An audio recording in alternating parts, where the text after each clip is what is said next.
Nah, berlanjut, buka data, siapa yang paling banyak korban, siapa yang paling banyak dirugikan, Palestina atau Israel? Buka saja.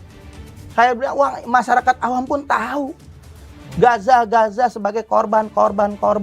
Dan kita selalu memberikan bantuan, nggak pernah berhenti dan tidak pernah putus.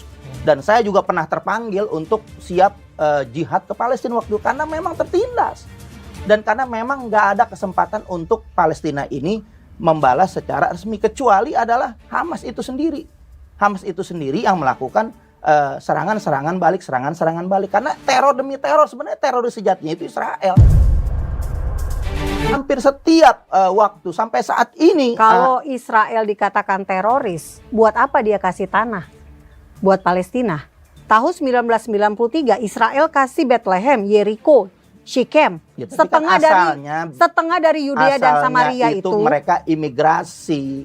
Lihat pemetaan di kerajaan media, Daud, mulai dari peta-peta itu dari Palestina, Gaza dan sebagainya itu penuh, lama-lama berkurang dari 1948, lama-lama dari 1947, lama-lama tinggal sedikit Gaza dan mulainya dari mana tadi? 1948. Dari 1897 lah imigrasi 1897. Iya. Kenapa Itu dari mulai imigrasi. 1897? Kenapa nggak dari kerajaan Israel, kerajaan Daud? Ya memang kalau diurut-urut itu tetap dari zaman Sayyidina Umar udah ada pendudukan-pendudukan itu, perebutan-perebutan Umar bin itu. Khattab datang tahun 638 Betul. Masehi. Barulah orang Arab ada di tanah perjanjian. Jadi kalau Sebelumnya kan itu wilayah tanah perjanjian. betul, tapi kan di situ Nabi harus Musa dilanjutkan dengan Yosua. Di Betul. Al-Quran siapa? Yusha bin Nun. iya. Jadi memang Bawa masuk ke tanah perjanjian. jadi kita melihat fakta yang sebenarnya nggak ada terhadap dunia dukungan terhadap Israel pembenaran. Karena Israel nggak ditolak dari mulai zaman Soekarno. Apa Soekarno salah? Dari zaman Soeharto menolak Israel. Dari zaman Megawati, zaman bahkan Jokowi pun sekalipun yang memang berseberang politik dengan kita, nggak ada toleransi terhadap Israel untuk bisa Israel punya tempat di Indonesia. Karena negara ini adalah bagaimana penjajahan di dunia ini harus dihapuskan. Nah, sejak kapan penjajahan itu terjadi? Nggak ada yang bisa Sampai sebut. saat ini penjajahan. Iya, sejak tahun berapa? Ya mulai dari pendudukan 1897 dan berapa? imigrasi itu adalah pendudukan tadi Tahun Bang Abraham 1947. dari tadi Bang Abraham ini sudah ngomong pendudukan Iya, saya tanya, sejak tahun berapa? pembantaian mulai dari 1897 itu bergejolak. 1897. Iya. 1897 itu adalah kebangkitan nasionalisme imigrasi yang Yahudi. datang. Kita nggak ngomongin Yahudi, Israel sama Yahudi berbeda.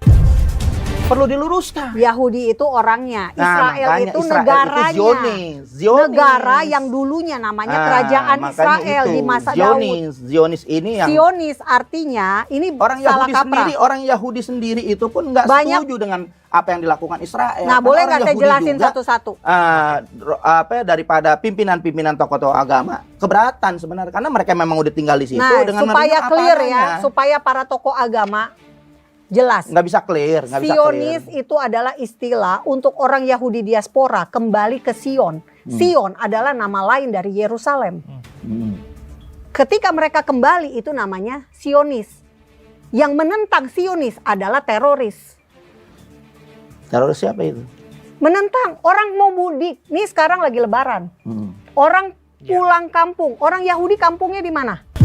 Di Mereka Jawa. nggak punya kampung. Oh, nggak punya kampung. Nggak punya. Jadi Tuhan menciptakan bangsa-bangsa, orang Yahudi nggak ada itu kampungnya. agama. Yahudi agama bukan kampung.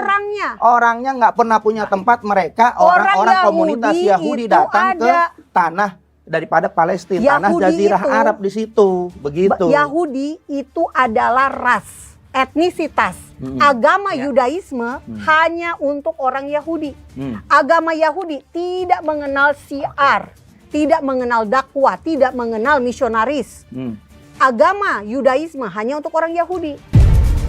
Terus? Nah, jadi sekarang kalau bilangnya bahwa orang Yahudi itu tidak ada, itu salah. Enggak, Yahudi udah ada dari zaman sebelum Islam, udah Yahudi udah ada. Nah, sebelum bahkan Yahudi- agama itu sebelum Nasrani Yahudi udah ada. Betul. Cuman mereka saya tanya ini tadi, adalah kelompok ataupun memang Sekarang saya penganut, tanya, penganut orang yang Yahudi- membentuk suatu kelompok.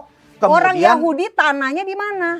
Yahudi kalau ini nggak punya tanah, sama seperti Nggak punya tanah gimana caranya iya nggak kan, punya tanah? Yahudi ini per individu, agama, bukan komunitas. Orang bukan. Jawa punya Pulau Jawa, Oh iya, orang makanya. Madura punya Pulau Madura, Mm-mm. orang Arab punya tanah Arabia.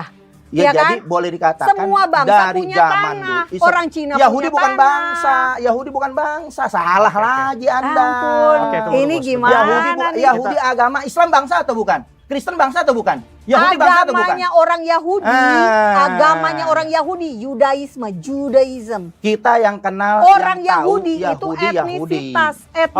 Itu Yahudi. Kita coba tenangkan dulu. Rumusan dia dengan rumusan kita berbeda. Ini kitab loh yang berbicara. Yahudi. Agama Terserah Yahudi, Anda masa mau ngomong agama gimana. Yahudi diakui tapi orangnya tidak diakui? Agama Ini Yahudi orangnya tapi kalau Iya. untuk mendudukan, untuk merebut suatu Nah, sekarang negara, jangan pertanyaan mengatasnamakan Yahudi. Sekarang pertanyaan itu saya. kelompok Yahudi yang berkomunikasi. Kan Yahudi kan ada berapa banyak golongan kan? Itu yang Pertanyaan tahu. saya, orang Nah. Yahudi jadinya tinggal di mana? Orang Yahudi ini per individu. Ya, masa harus di mana bergerak- saja. Orang Islam di mana tinggal? Kristen di mana tinggal? Nggak ada negara Islam ataupun penduduk Islam punya negara, nggak ada. Lah, ini menimbulkan Karena kekacauan. persepsi sejarahnya masing-masing sudah Enggak, ini berbeda. saya nggak ngebahas sejarah. Saya hanya ngebahas orang Yahudi itu harus tinggal di mana. Itu pertanyaan gampang. Yahudi ada di mana aja. Orang Yahudi harus tinggal di mana? Yahudi itu aja. agama.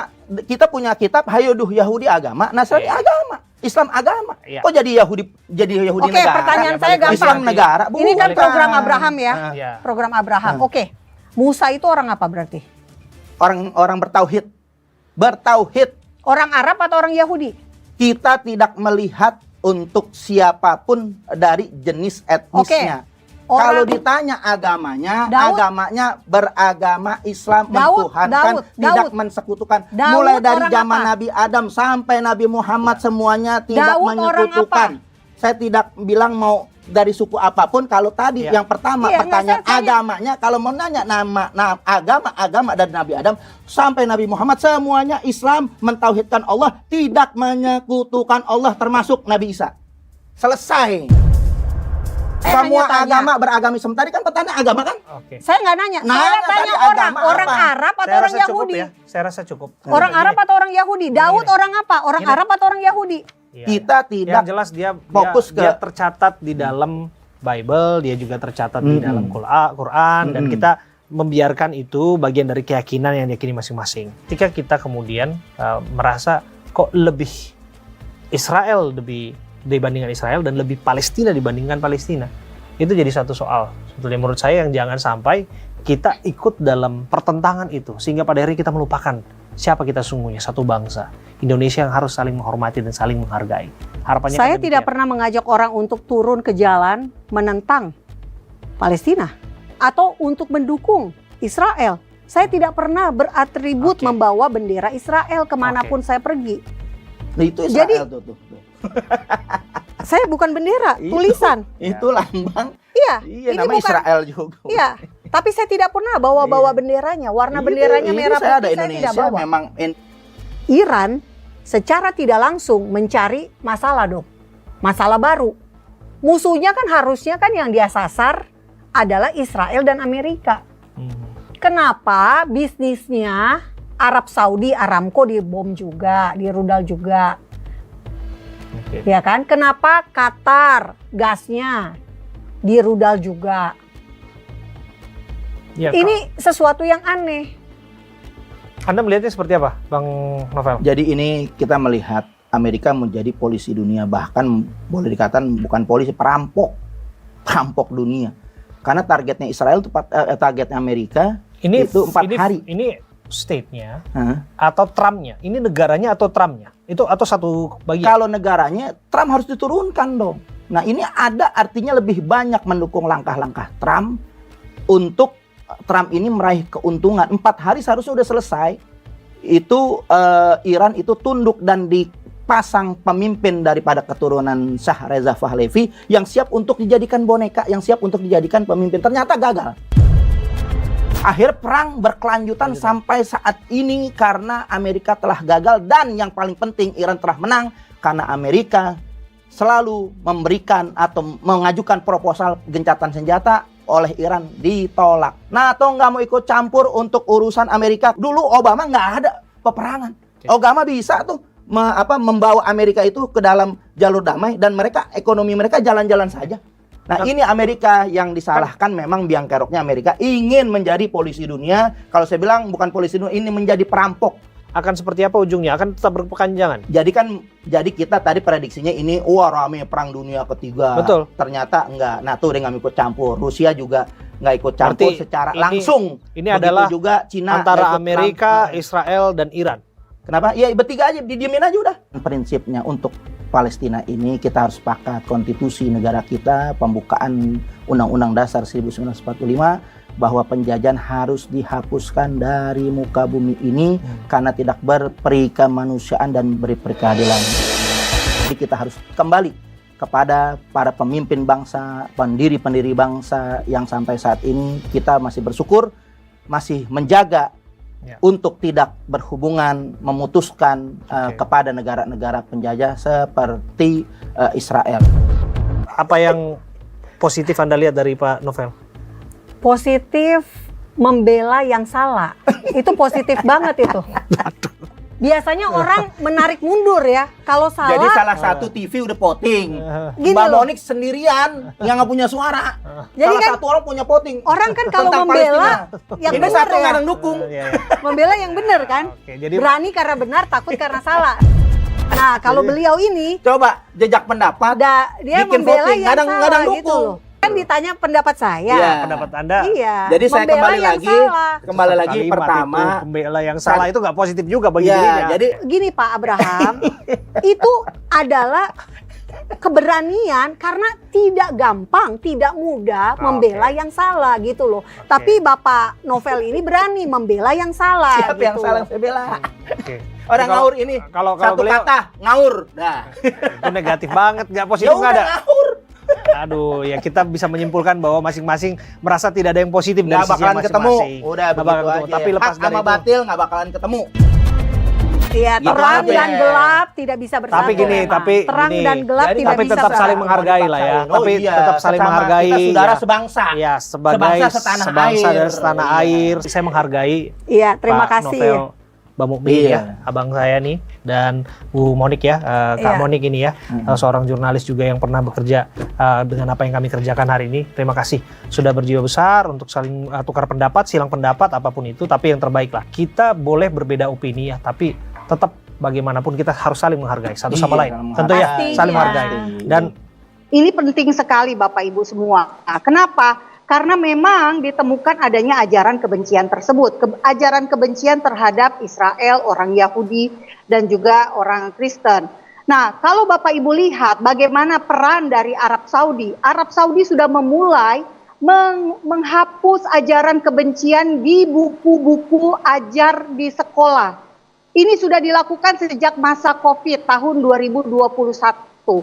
Jadi menurut saya 20 poin kesepakatan yang dicanangkan oleh Trump ini adalah salah satu konsep ideal yang melibatkan banyak pihak. Karena apa? Mengelola Gaza itu juga Trump menawarkan kepada orang lain, kepada negara lain, termasuk Indonesia.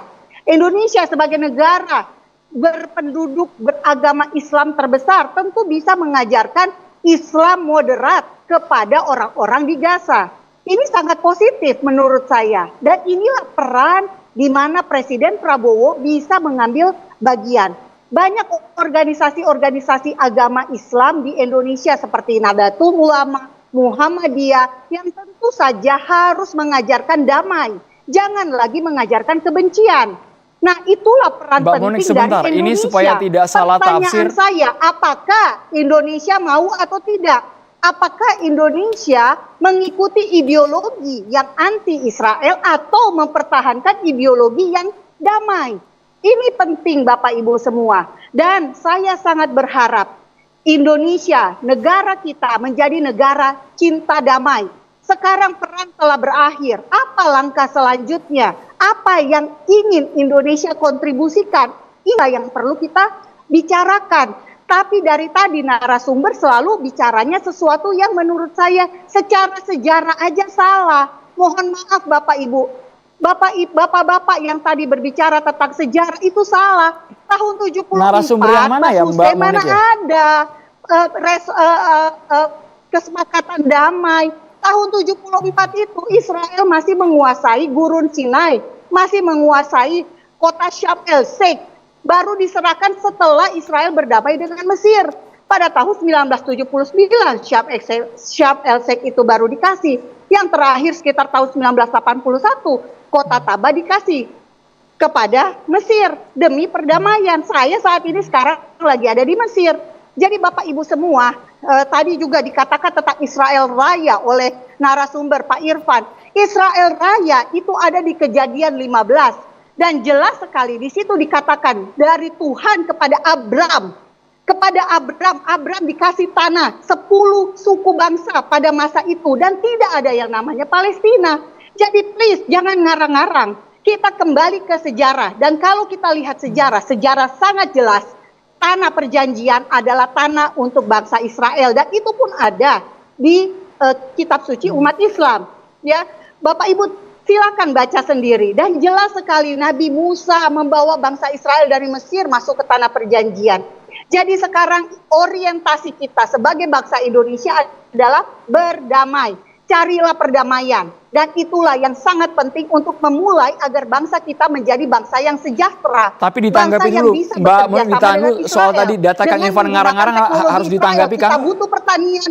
Ini kredibilitas narasumber juga dipertaruhkan Kang. Si PBB 242338 tadi saya mau melengkapi yang disampaikan Mas Susi, Mas Husen. Soal tahunnya okelah dipersoalkan, tapi tahun 70-an tentang hak menentukan nasib sendiri buat bangsa Palestina itu poinnya. Gitu, tentang Israel harus mundur dari wilayah pendudukan dengan batas-batas sebelum perang tahun 67. Sebelum itu poinnya, Anda saja yang tidak paham. Soal janji Tuhan kepada Abraham dalam Kejadian, Kesepakatan Oslo, Abraham itu punya anak dua, Ishak dan Ismail. Kesepakatan Oslo sudah Anaknya bukan cuma memberikan Yakub tanah saja. kepada Palestina. Anaknya itu ada Palestina Ishak. sudah Ishak diberikan punya anak Bethlehem, Esau dan Jericho. Yakub. Esau itu menurunkan orang Arab. Jadi Ishak pun menurunkan orang Arab. Orang Yordania itu keturunan Esau, bukan Ismail. Ismail menurunkan orang-orang Arab juga. Dan jangan lupa janji Tuhan juga pada Ismail dari sungai Mesir sampai negeri Sur. Jadi sebetulnya itu tanah milik diwariskan kepada keturunan Abraham, baik orang Arab, baik orang Yahudi, orang Funisia, orang Kanaan, orang Aram, orang Asyur, bangsa-bangsa Semitik di Timur Tengah. Jadi bukan cuma orang ngaku-ngaku keturunan Yakub yang sudah tidak jelas juntrungannya udah 3000 tahun. Netanyahu emang keturunan Abraham, hidung mancung, kulit putih, rambut pirang. Ini jangan ngarang deh. Ini ngaku-ngaku saja. Yang sebut dengan keturunan Abraham itu orang Palestina. Genetika mereka tuh udah dicek, mereka identik orang Timur Tengah. Nenek moyang mereka udah ribuan tahun tinggal di situ. Bisa jadi Yasser Arafat itu keturunan Daud. Bisa jadi Ismail Haniyah itu keturunan Ishak. Karena mereka tinggal di situ turun-temurun ribuan tahun. Bukan Netanyahu dari Polandia yang ngaku-ngaku keturunan Yakub. Punya hak negeri perjanjian, bangsa pilihan Tuhan. Anda saya paham, Anda menganut teologi dispensasi yang itu oleh gereja, oleh Katolik, oleh gereja Reformasi dianggap heresi. Cuman memang kelompok ini di Amerika majority. Anda itu punya pemahaman teologi dispensasi, memahami ciri kisah dan Alkitab itu secara harfiah. Mbak Monik masih tersambung, audio Mbak Monik ini termute, audionya bangsa Israel zaman dulu. Audio Mbak Monik tertutup. Audio Mbak Monik tolong tertutup. berguru pada bapak-bapak gereja yang mendengarkan jelas suara Kang Irfan. Mbak Monik, audio Anda tertutup, Mbak Monik. Iya, saya dengar. Jadi saya tahu Anda penganut teologi dispensasi yang oleh gereja Reformasi pun dianggap menyimpang. Saya dengar. Oleh Katolik dianggap menyimpang. Saya paham Anda menganut teologi itu. Jadi saya bisa maklumi kenapa Anda tersesat dalam brutalitas, genosida dan menjadikan itu pembenaran. Anda menjadikan Alkitab itu kitab suci sebagai sekedar buku tanah, sebagai sertifikat. Anda merendahkan kitab suci Anda sendiri.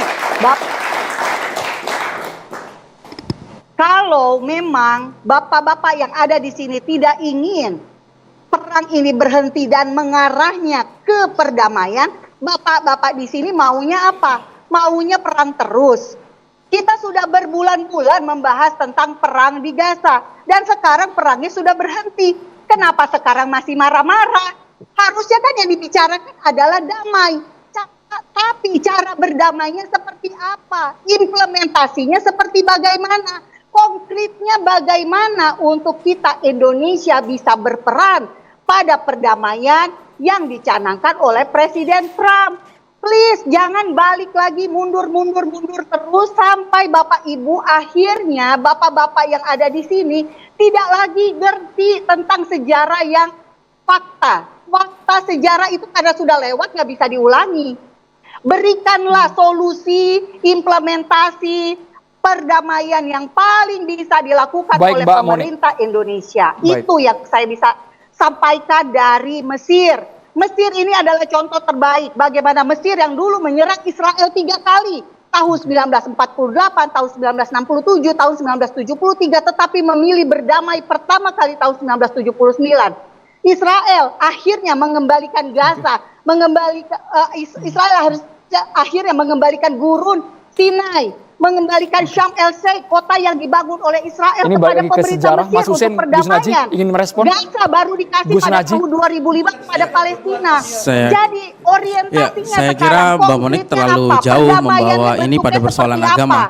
Damai yang Saya seperti kebetulan apa lama dalam di Timur pikiran Tengah. Bapak Ibu semua? Ditahan dulu, Jangan Mbak hanya Monik, ditahan dulu. pikirannya, jangan hanya pikirannya hanya memusuhi Jadi orang Yahudi dan anti justru Mbak Monik ini Israel. terus-menerus sama sekali membawa tidak ini pada Pancasilais, sejarah Bapak Ibu versi semua. Jadi sekali lagi Kristen bagaimana evangelis konkret gitu ya. dari perdamaian. Jangan hanya Saya lama mengajari hidup di Timur bangsa Tengah Indonesia dan kebencian.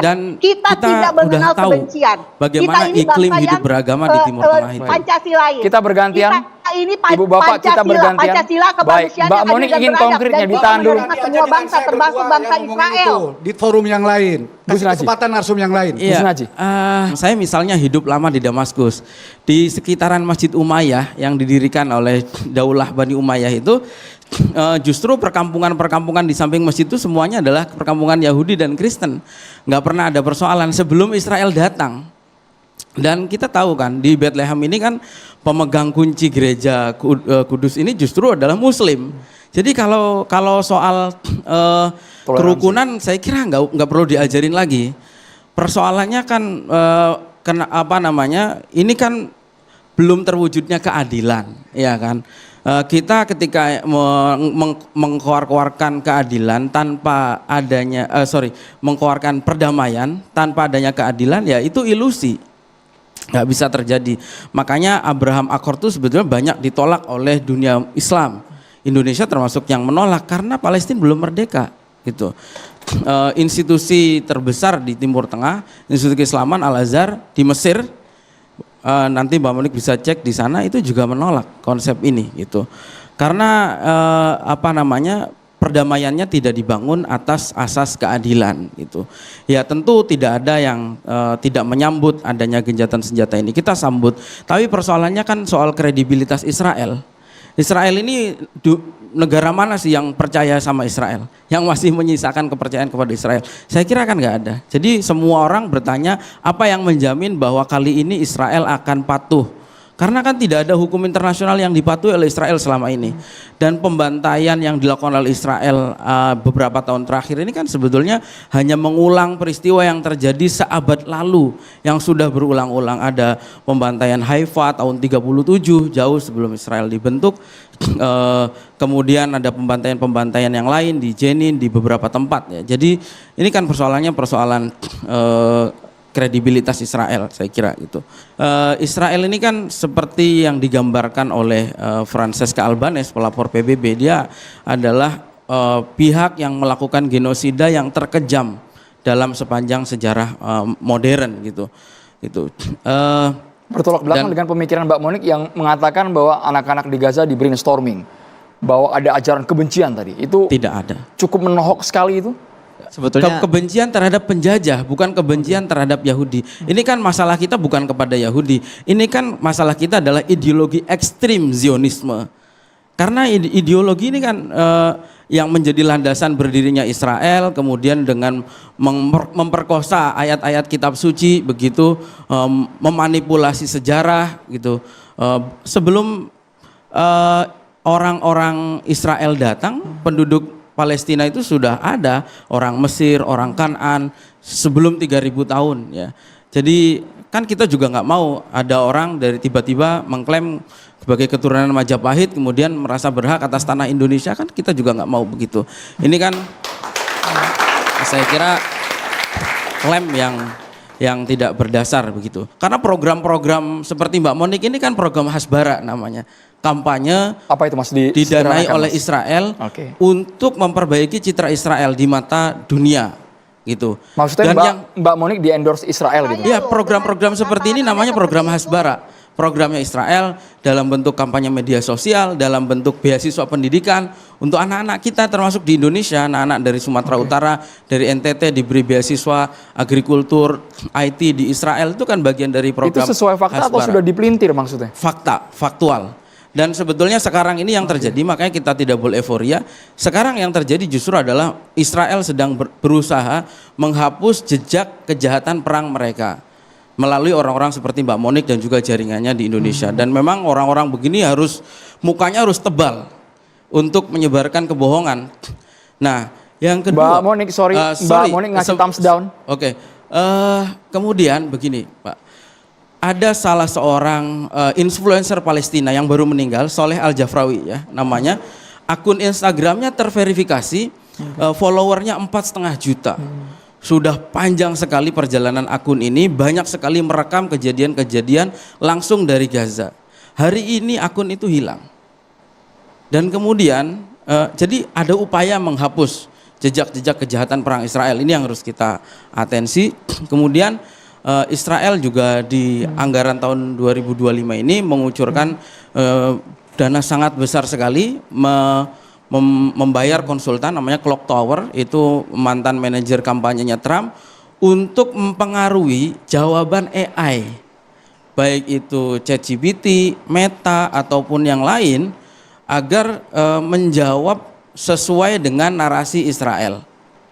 Nah, ini sejalan dengan apa yang tadi disampaikan Prof. Susi bahwa Jadi menggunakan berbagai buzzer perangkat termasuk, tapi Mbak Monik mohon maaf tadi saya ingatkan rasanya kurang etis ketika Mbak Monik di layar tadi kami tampilkan dengan menggunakan jari jempol ke bawah. Mbak Monik kalau ingin menanggapi langsung saja argumen, bukan dengan reaksi gestur Mbak Monik. Mbak Monik. Iya, karena Apakah saya betul- tadi suami saya yang mendengar. Iya, karena tadi suami saya bilang suara saya tidak terdengar, di silent. Jadi bagaimana saya bisa merespons kalau saya di mute gitu loh, sama catatan Demokrasi TV One. Jadi tolong kalau saya bicara jangan di mute.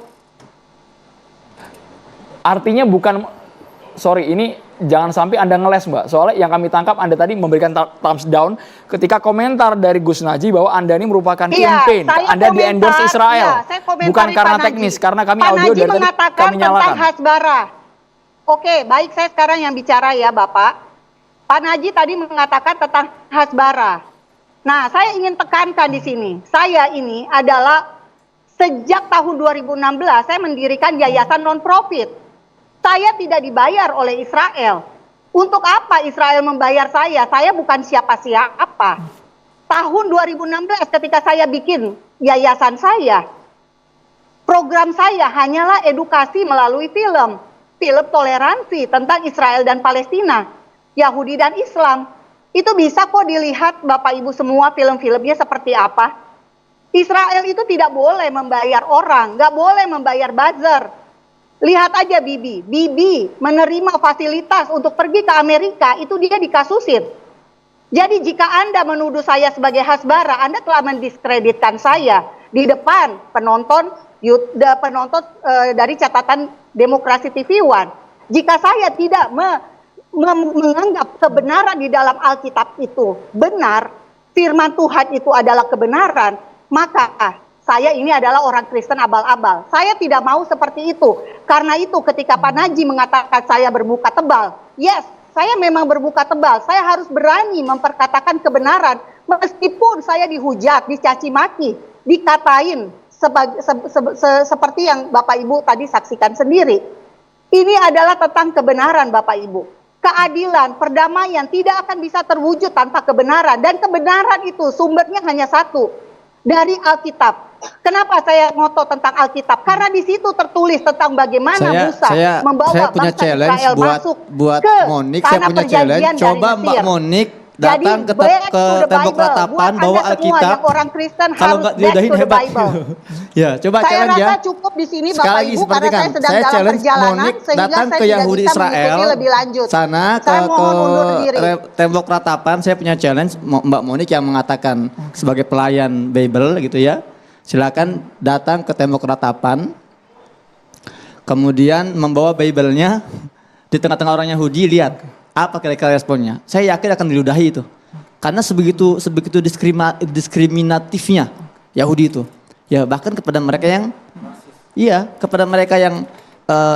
mendukung gitu kan. Dan kalau tadi dikatakan katanya anak-anak di Gaza itu diajarkan terorisme gitu ya. Saya kan tinggal di Gaza 12 tahun. Nggak ada masalah-masalah seperti itu ya. Masalah doktrinasi ke anak-anak di Gaza. Doktrinasi itu hanya bicara bagaimana kita sebagai negara dijajah harus melawan penjajah. Sebatas itu. Ya, Tapi yang bisa kita lihat malah itu viral banyak banget sumbernya. Lihat pola pengajaran anak-anak Yahudi Israel. Itu jelas banget kata-katanya. Kalau kalian bertemu orang Arab, apa yang kalian inginkan? Mereka jawab tuh, ada video yang tersebar ya. Kami ingin sekali membunuh mereka.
النكبة الثانية الطريق قبل تكون النكبة الثانية بخنفني كيف تكون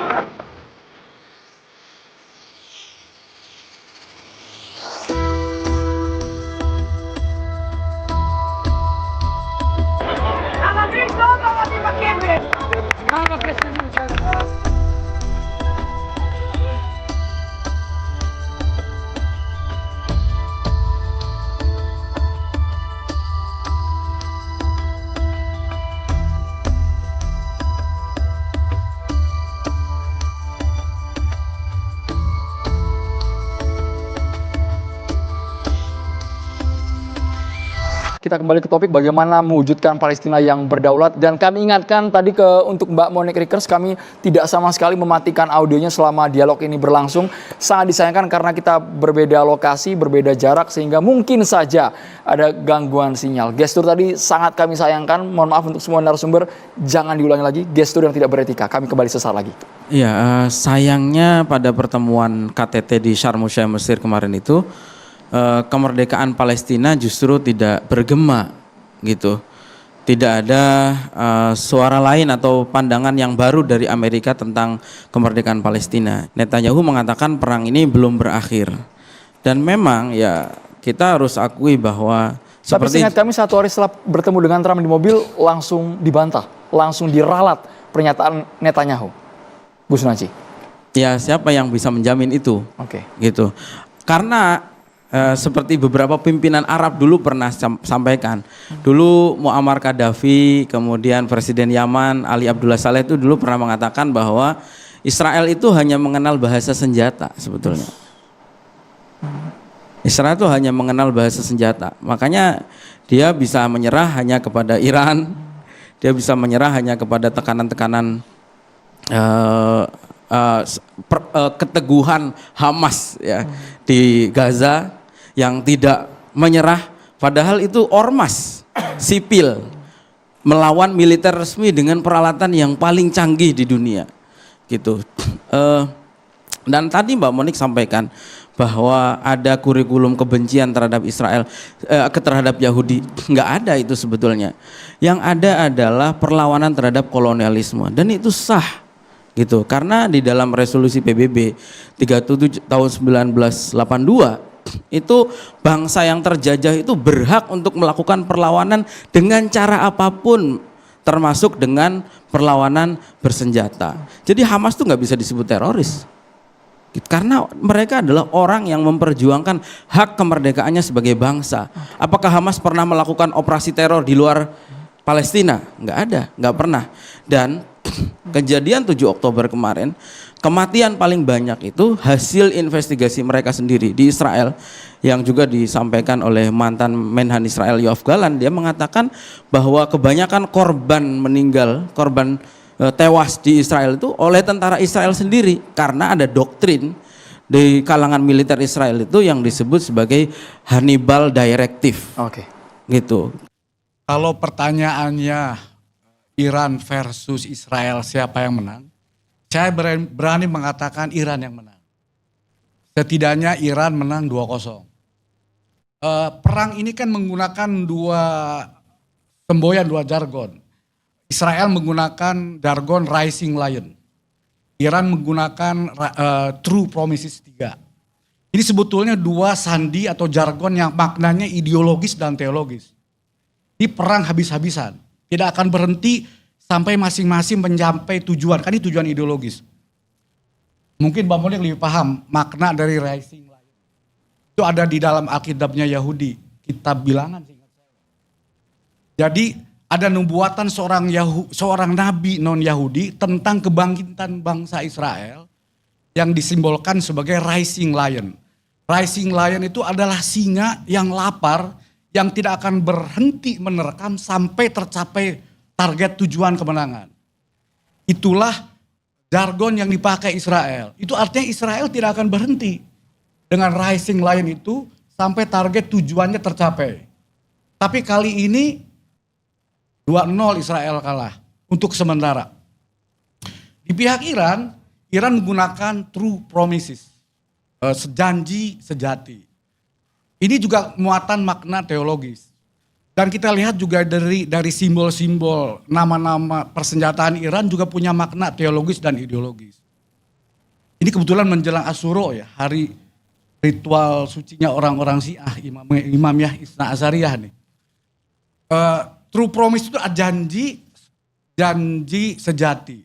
Orang-orang Syiah Isna Azariyah Imamiyah, salah satu sekte mesianik dalam Syiah, itu kan menunggu-nunggu kedatangan Al-Mahdi Al-Muntazor Muhammad bin Hasan Al-Askari, imam Syiah yang ke-12, yang dalam posisi ghaibah kubro sejak abad ke-4 Masehi, dan akan muncul di akhir zaman menegakkan kembali imamah Ahlul Bait, kira-kira begitu keyakinannya. Dan itu merupakan janji suci dan sejati dan pasti akan terjadi. Makanya kan muncul berbagai jargon-jargon ya Mahdi, ya Ali itu. Bendera-bendera Iran pun ada tulisan ya Ali. Dari setahun yang lalu saya sudah melihat, menyimak berbagai, ada semacam nyanyi-nyanyi suci tentang ya Mahdi, salam ya Mahdi. Yang dimaksud adalah Imam Mahdi Muhammad bin Hasan Al-Askari Al-Muntazor yang gaib menghilang di usia remaja dan akan muncul kembali di akhir zaman. Hal yang sama juga terjadi di Yahudi sebetulnya. Kita lihat juga rudal Iran pertama dipakai namanya Fatah. Fatah kan ngambil dari surat Idza jaa nasrullahi wal fath. Ustadz lebih paham saya kira ya. Bahwa kemenangan itu sudah dekat. Kira-kira itu. Kan ada korelasinya tuh. Kalau ini Sunni juga sepakat soal itu. Kedua, rudal berikutnya rudal sijil. Sijil kan diambil dari surat Al-Fil. Tarmihim bihjarotim min sijil. Jadi batu dari neraka yang dibawa oleh burung ababil dijatuhkan ke tentara gajah Abraha yang akan menyerbu dan menghancurkan Ka'bah. Berikutnya Iran mengeluarkan juga rudal yang namanya Khaybar. Khaybar itu nama benteng Yahudi di utara kota Madinah dulu. Tempat berkumpulnya 3 puak Yahudi yang memberontak. Qainuqa, Quraizoh, Banu Nadir. Berkumpul di sana dan kemudian direbut dan dikalahkan. Dalam peristiwa Khaybar itu terkenal akan kepahlawanan Sayyidina Ali. Di situ digambarkan Sayyidina Ali bisa melompati benteng Khaybar itu. Jadi memang ini perang ini teologis ideologis yang tidak akan berhenti hanya dengan gencatan senjata 12 hari ini.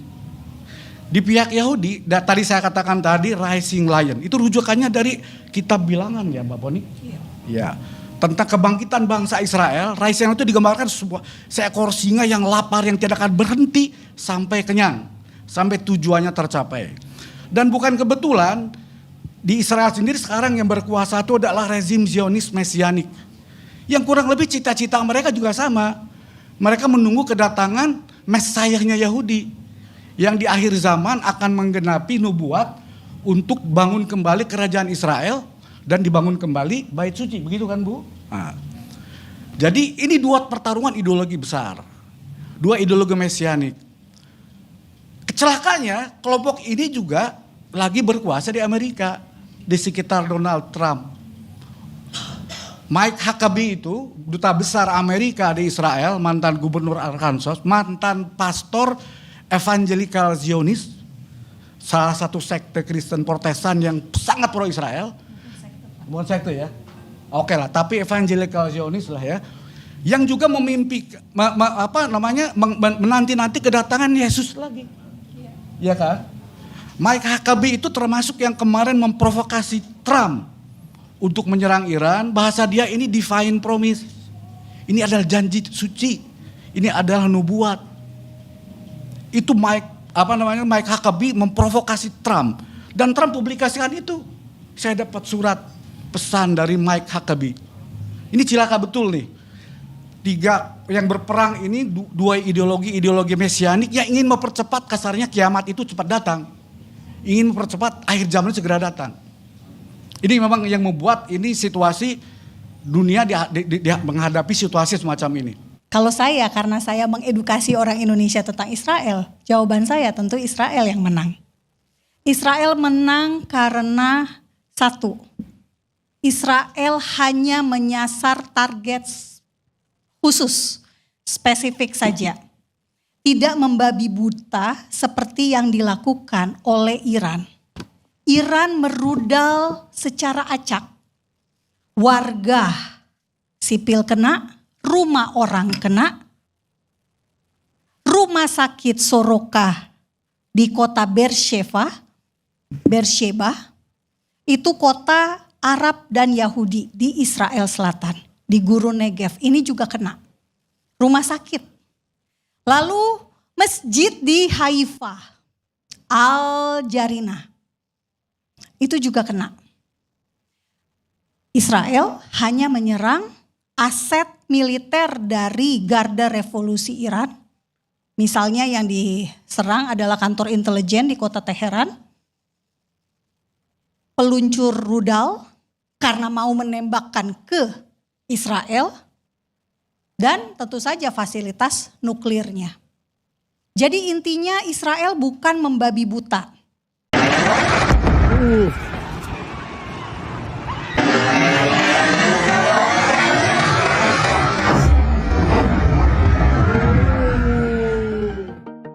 Amerika Serikat mengakui bahwa serangan rudal yang menghantam sebuah sekolah dasar putri di Iran pada Sabtu 28 Februari 2026 terjadi akibat kesalahan penargetan. Insiden tersebut menewaskan lebih dari 170 orang, sebagian besar di antaranya adalah anak-anak, dan menjadi salah satu tragedi sipil terbesar dalam konflik yang melibatkan Amerika Serikat, Israel, dan Iran. Sekolah yang menjadi korban adalah SD Putri Sajareh Tayyebeh yang berada di kota Minab, Iran Selatan. Serangan itu terjadi pada hari pertama operasi militer gabungan Amerika Serikat dan Israel terhadap Iran. Keluarga korban serangan Amerika Serikat Israel menangis mendapati anggota keluarganya ditemukan meninggal di antara reruntuhan.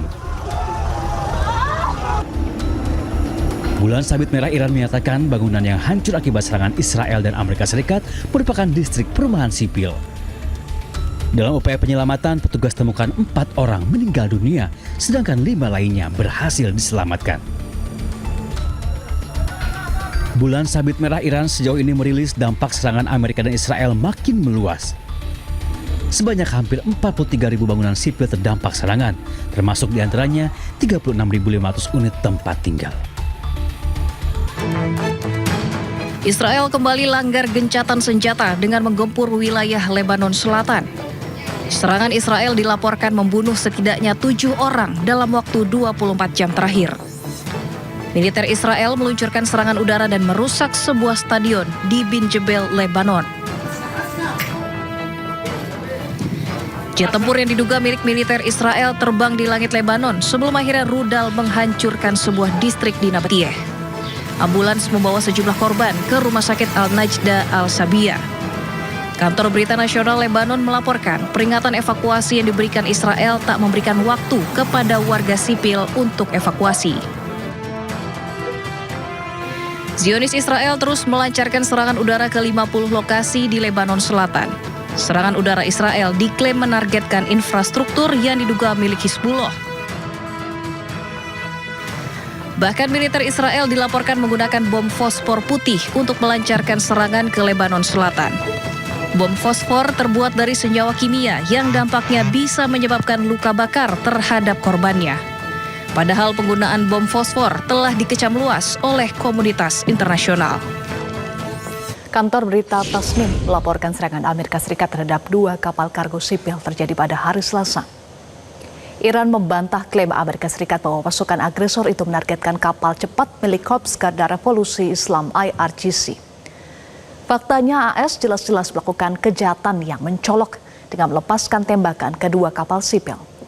Tercatat tidak ada kapal tempur IRGC yang terkena tembakan. Investigasi mengungkapkan bahwa pasukan AS menyerang dan menembaki 2 kapal kargo kecil yang mengangkut barang-barang milik warga sipil. Kapal-kapal itu sedang melakukan perjalanan dari kota Kasab di sepanjang pantai Oman menuju pesisir Iran. Serangan itu mengakibatkan 5 penumpang sipil terbunuh. Iran juga membantah klaim militer AS yang mengklaim menargetkan 6 kapal cepat Iran. Dilaporkan tidak ada satupun kapal tempur IRGC yang terkena tembakan. Nah, target Israel atau tujuan perang dari Israel sudah tercapai dalam waktu 12 hari.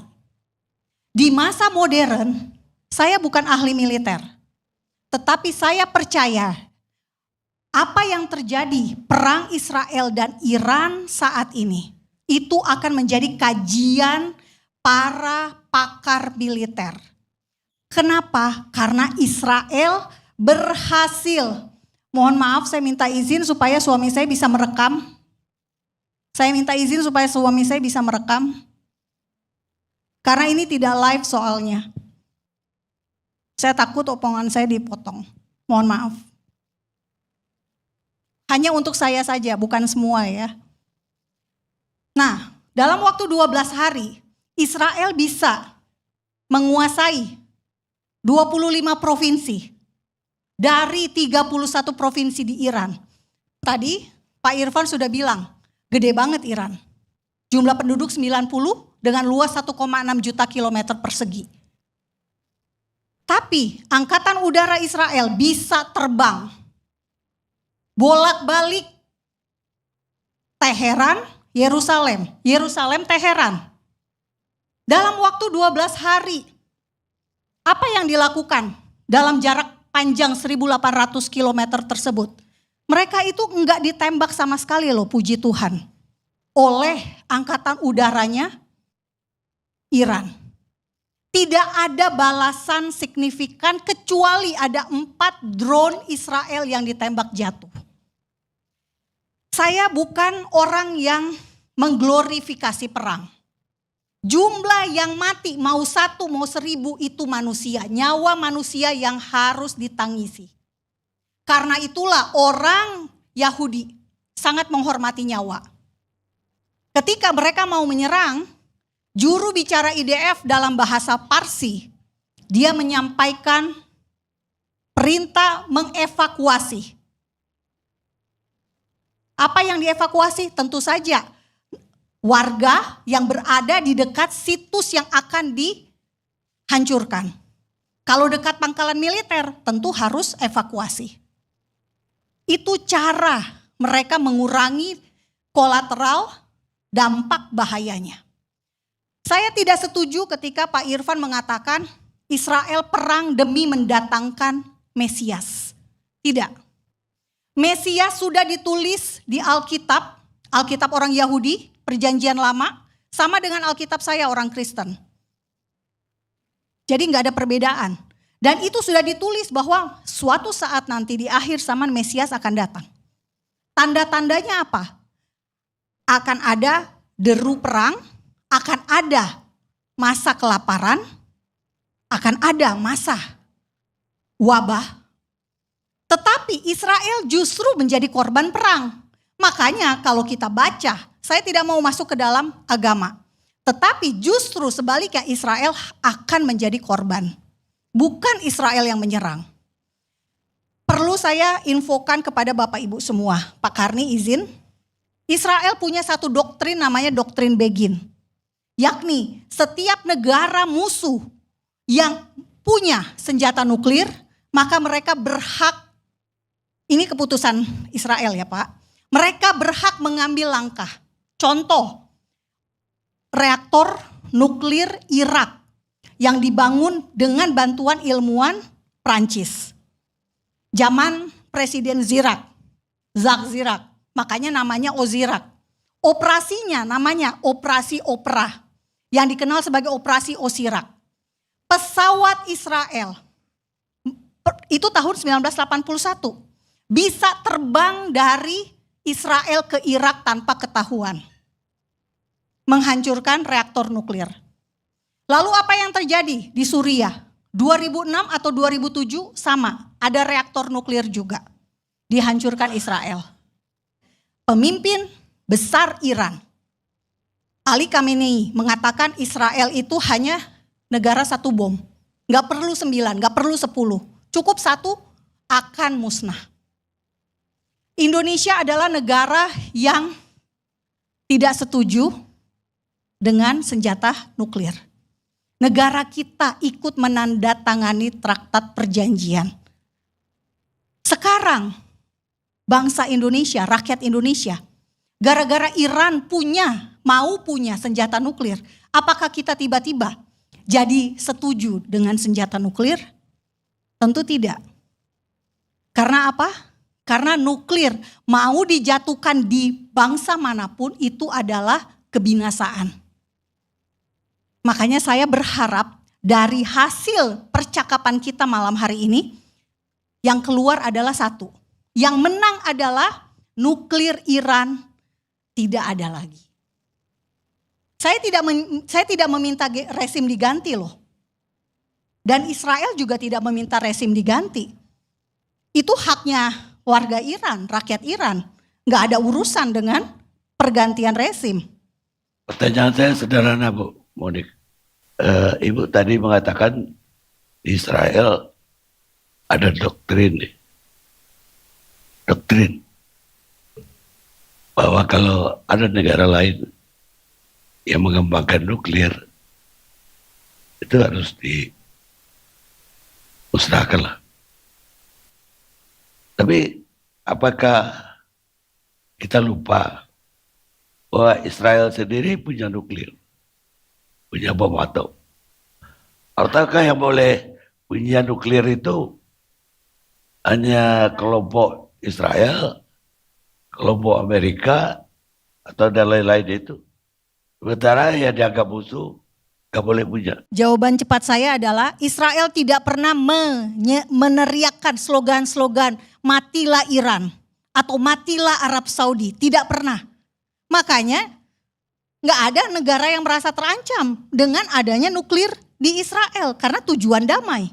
Sementara Iran niat untuk memperkaya, nuklir untuk memusnahkan Israel. Jargon-jargon from the river to the sea, dari sungai Yordan sampai ke laut Mediterania, itu ada bangsa Israel di tengah-tengah situ. Dan ini mau dilenyapkan. Bagaimana cara melenyapkan?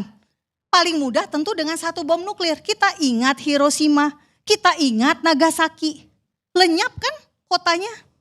Israel ini kecil Pak, 22.000 kilometer persegi. Makanya Israel punya doktrin Begin itu untuk mencegah terjadi pemusnahan massal seperti masa Nazi. 6 juta orang Yahudi tewas. Ya, tapi gimana ya? Kalau kita kepingin benar-benar anti nuklir, harusnya sebuah negara tidak boleh punya nuklir. Tapi ini sebagian boleh, bagian nggak boleh. Dan nyatanya negara yang punya nuklir nggak usah dia pakai nuklir itu.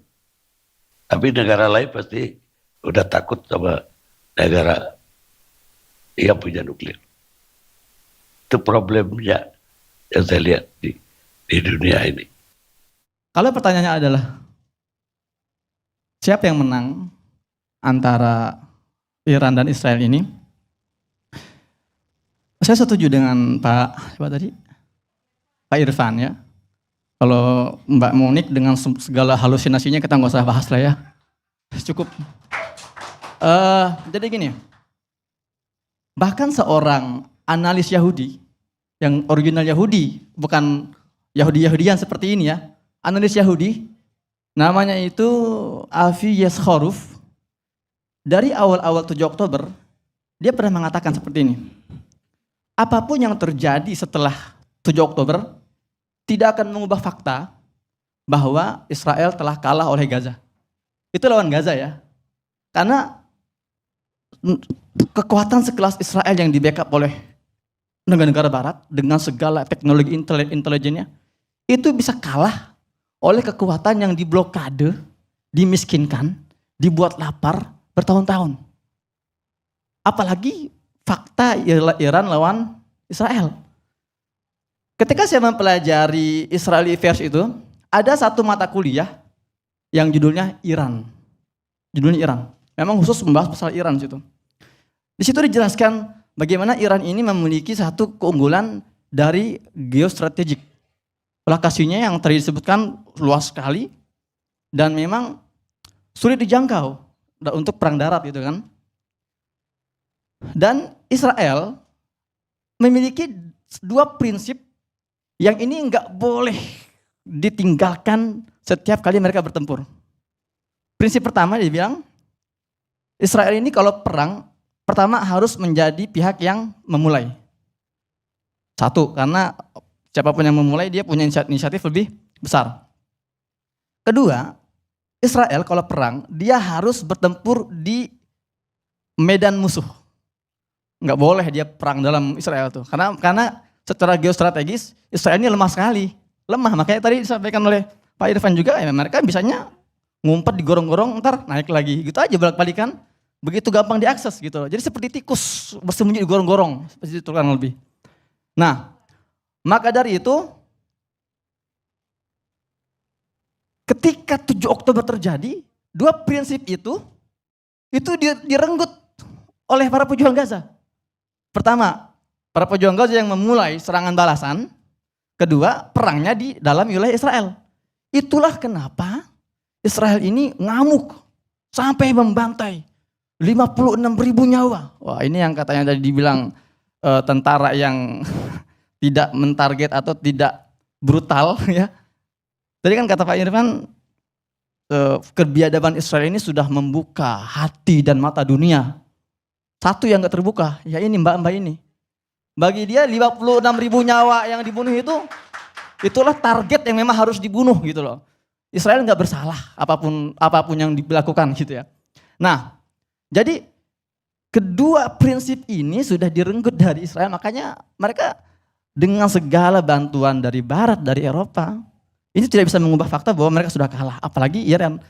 Bicara menang kalah, betul, tidak selalu masalah korban, tapi target dan output dari perang itu. Berkali-kali Netanyahu ini berkoar-koar bahwa target kami 2, gitu kan, membuat proyek nuklir Iran ini hancur dan tidak bisa dilanjutkan dan menjatuhkan rezim. Dua-duanya gagal. Sama dengan yang di Gaza. Jangankan 12 hari lawan Iran, di Gaza sudah 20 bulan. 20 bulan. Dari awal kan apa? Targetnya mengatakan kami akan menghabisi perlawanan di Gaza. 1, dan kami akan menguasai Gaza. 2, atau mengembalikan tawanan Sandra. Dua-duanya nggak berhasil. 20 bulan. Ya, lawan milisi sekelas Hamas nggak bisa menang. Mimpi mau mengalahkan Iran gitu.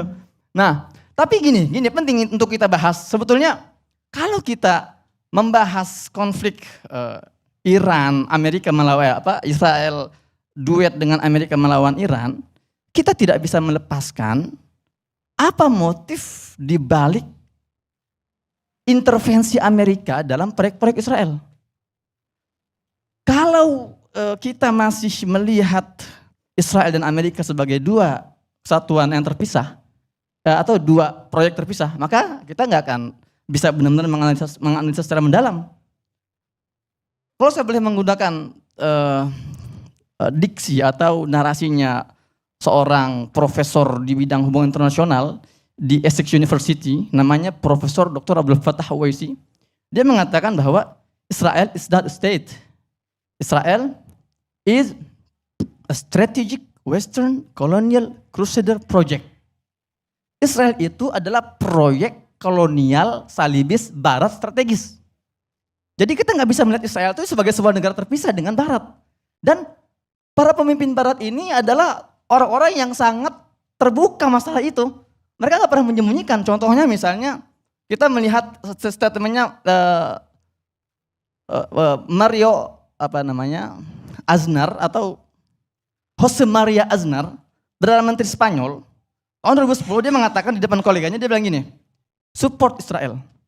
Because if Israel goes down, we all go down. Wahai para pemimpin petinggi Eropa, kita harus dukung Israel. Karena kalau Israel ini kolaps, kita semua kolaps.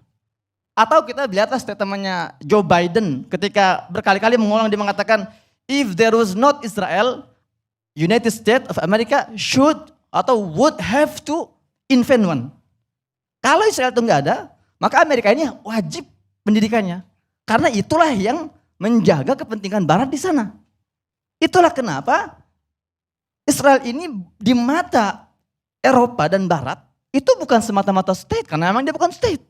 Dia bukan sebuah negara yang muncul secara natural seperti Indonesia misalnya. Indonesia ini negara natural, sudah ada bangsanya, sudah ada bahasanya, sudah ada areanya, hanya perlu proklamasi.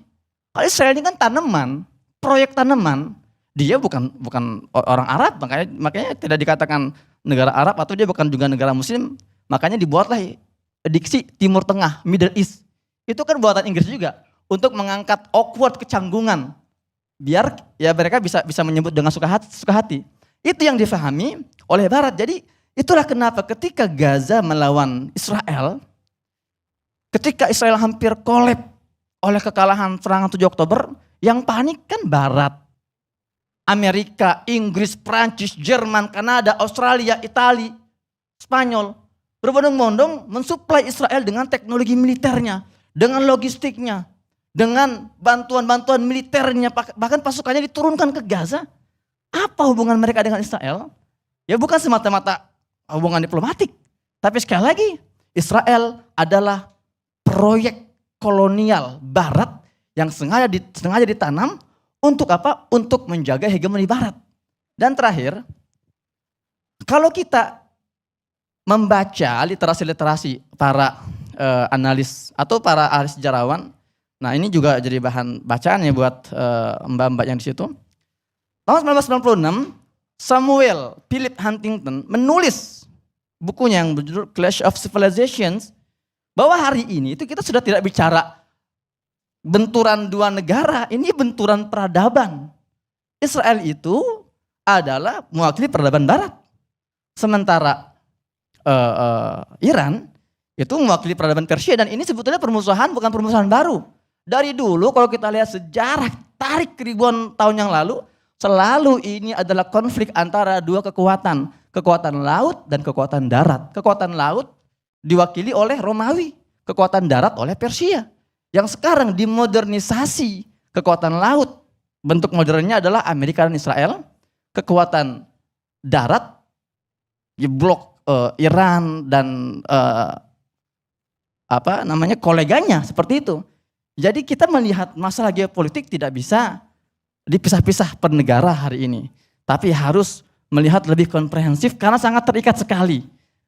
Kapan ini berakhir? Ya seperti yang disampaikan Pak Irfan juga.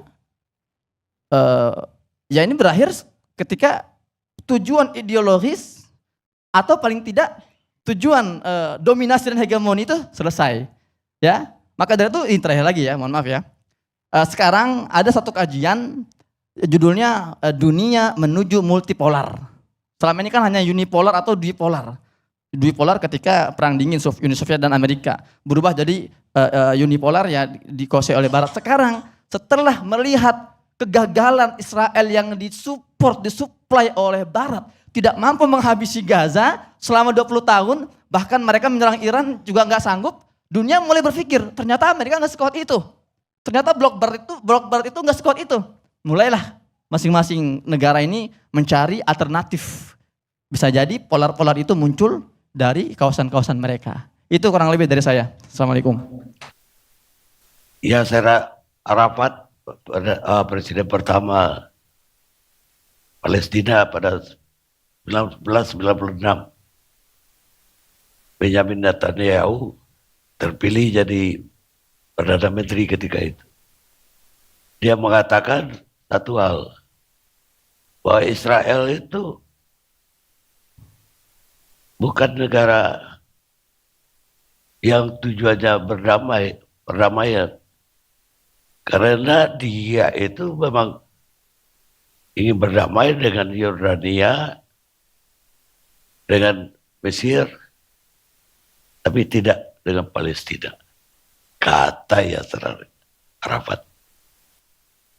Saya sedikit mau mengomentari ini abang ya.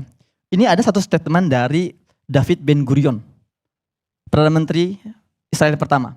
Ketika ditanya oleh wartawan, Pak David, kami melihat ini kok perbatasan Israel kok dari hari ke hari semakin meluas, semakin melebar mencapai wilayah-wilayah Palestina. Apa jawaban David Ben Gurion? Ketika ditanya, sebetulnya di mana sih batas wilayah kekuasaan Israel? Jawaban dia apa? As long as our soldier can reach. Sejauh yang bisa dijangkau oleh tentara kami. Jadi kalau nanti tentara mereka bisa menjangkau Yordan, Suriah, ya itu jadi kekuasaan mereka. Bahkan kalau memungkinkan mencapai ke Indonesia tentara mereka, kita dijajah. Dan ketika kita dijajah ya mbak-mbak ini akan jadi agennya orang Israel gitu loh, mengkhianati Indonesia, nauzubillah. Israel pemerintahnya mengambil keputusan menyerang Iran dengan menarik Amerika untuk menghancurkan instalasi nuklirnya yang diduga bisa dikembangkan menjadi persenjataan nuklir. Dan itu dilakukan untuk mencegah pemusnahan massal manusia. Gitu ya, tadi kalimat Bapak Monik begitu. Mencegah pemusnahan massal manusia. Kalau itu sikap yang genuine, saya angkat topi dengan pemerintah Israel. Secara moral punya komitmen untuk mencegah terjadinya tragedi kemanusiaan ketika nuklir dijadikan senjata untuk membunuh manusia dalam jumlah besar.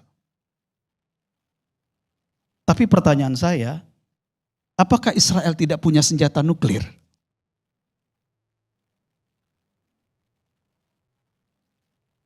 Kita mungkin ingat, di bulan Oktober 1986, ada seorang ilmuwan nuklir Yahudi, yaitu Merdechai Vanunu, yang bekerja di pusat riset nuklir Israel yang sangat rahasia di Gurun Negev, di mana dia kemudian membeberkan rahasianya kepada The Sunday Times di London, yang mengatakan bahwa Israel, pemerintahnya mengembangkan riset senjata nuklir dan berhasil memperkaya uranium yang kemudian dikembangkan menjadi persenjataan nuklir. Sebuah citra satelit yang baru-baru ini dirilis menunjukkan aktivitas konstruksi besar di sebuah fasilitas yang sejak lama diduga terkait program nuklir Israel. Bangunan baru itu berada di pusat penelitian nuklir Negev Shimon Peres di dekat kota Dimona. Kawasan ini memang kerap disebut sebagai lokasi rahasia program nuklir Israel. 7 ahli yang memeriksa citra satelit sepakat bahwa pembangunan ini berhubungan dengan program senjata nuklir Israel. Namun mereka berbeda pendapat mengenai fungsi pastinya. 3 ahli menduga ukuran bangunan yang luas dengan beberapa lantai menunjukkan kemungkinan besar konstruksi sebuah reaktor air berat baru. Reaktor semacam itu dapat menghasilkan plutonium, yakni material penting bagi senjata nuklir. Sementara itu, 4 pakar lain menilai selain kemungkinan reaktor air berat, pembangunan itu juga bisa menjadi fasilitas baru untuk merakit senjata nuklir. Namun mereka menolak memberikan kesimpulan pasti karena proyek masih dalam tahap awal. Di sisi lain, Israel hingga kini belum mengonfirmasi maupun membantah kepemilikan fasilitas senjata nuklir. Pemerintah Israel juga belum memberikan tanggapan atas laporan ini. Di sisi lain, Gedung Putih sebagai sekutu terdekat Israel juga memilih untuk bungkam. Penemuan ini diperkirakan akan memicu kritik internasional. Terlebih pada Juni lalu, Israel dan Amerika Serikat melancarkan serangan ke sejumlah situs nuklir Iran dengan alasan khawatir Iran mengembangkan senjata atom. Selama bertahun-tahun, Israel dan Amerika Serikat menyoroti program nuklir Iran sebagai sebuah ancaman. Israel khawatir suatu hari Iran bisa memiliki senjata nuklir yang membahayakan eksistensinya. Kekhawatiran itu juga yang jadi salah satu alasan kenapa Israel dan Amerika Serikat menyerang Iran pada Sabtu 28 Februari 2026 lalu. Tapi siapa sangka di balik tudingan itu, Israel sendiri ternyata punya program senjata nuklir rahasia. Meski tak pernah diakui secara publik, para ahli meyakini program tersebut terus berkembang pesat. Kira-kira di mana Israel mengembangkan senjata nuklirnya dan seberapa besar senjata nuklir yang diduga dimiliki Israel? Melansir dari The New York Times, Israel diduga mengembangkan senjata nuklirnya di Dimona sejak tahun 1958.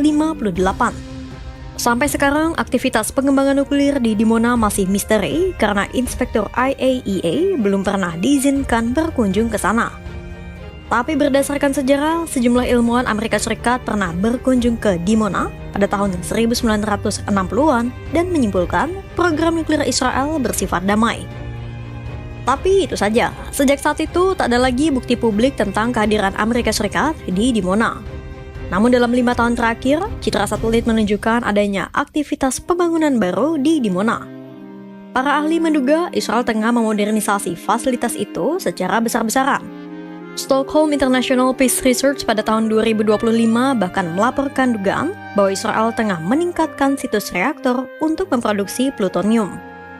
Pemantauan jadi lebih sulit terlebih karena Israel menolak menandatangani perjanjian non-proliferasi nuklir PBB. Pusat Pengendalian Senjata dan Non-Proliferasi menduga Israel punya sedikitnya 90 hulu ledak nuklir. Bahkan bahan fisil yang dimiliki Israel diduga cukup untuk memproduksi ratusan hulu ledak tambahan. Meski menjadi salah satu dari 9 negara pemilik senjata pemusnah massal, Israel tercatat memiliki persenjataan terkecil kedua setelah Korea Utara.